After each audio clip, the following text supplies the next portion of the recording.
Vai arī tu dažreiz jūties tā, it kā prātā būtu pārāk daudz domu un emociju un nav skaidrs, kā ar tām tikt galā? Es zinu, kā tas ir. Un es gribu tev parādīt vienkāršu un efektīvu metodi, kas var palīdzēt pārvarēt šo iekšējo haosu. Tā ir neirografika. Ja gribi justies mierīgāks, atbrīvotāk no iekšējā stresa un sakārtot domas, paliec ar mani līdz beigām, jo es tev parādīšu, kā šī metode strādā. Tātad neirografika ir metode, kas apvieno mākslu un psiholoģiju.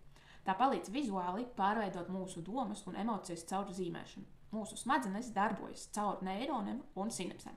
Un, kad mēs zīmējam, mēs patiesībā mainām veidu, kā mūsu prāts uztver stresu un problēmas. Un pats labākais, tev nav jābūt par mākslinieku. Tev vienkārši jāsako noteiktam procesam un jāļauj sev izpausties. Kad izjūtam trauksmi, mūsu prāts ir pārpildīts ar negatīvām domām. Mēs nezinām, kur sākt, un šī sajūta rada vēl lielāku haosu.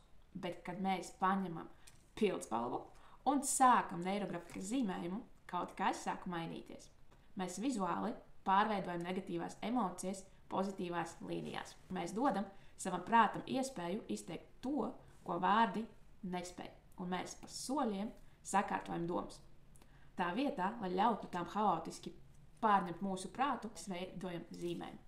Man nesen bija kliente, kas piedzīvoja lielu stresu darba dēļ. Viņa naktīs nevarēja gulēt, visu laiku domāja par problēmām, un viņa nezināja, kā no tā visa atbrīvoties. Mēs sākām ar vienkāršu neirografisko zīmējumu, un viņa bija pārsteigta, cik ātri viņa sajūta atslābumu. Pēc dažām sesijām jau spēja daudz vieglāk uztvert savas emocijas un pieņemt skaidrākus lēmumus. Un tas ir tieši tas, ko neirografika palīdz izdarīt. Tā palīdz atlaist spriedzi un sakārtot domas, lai tu varētu justies mierīgāk un pārliecinātāk. Ja arī tu vēlies atbrīvoties no stresa un izmēģināt šo metodi savā dzīvē, es piedāvāju individuālas neirografikas sesijas.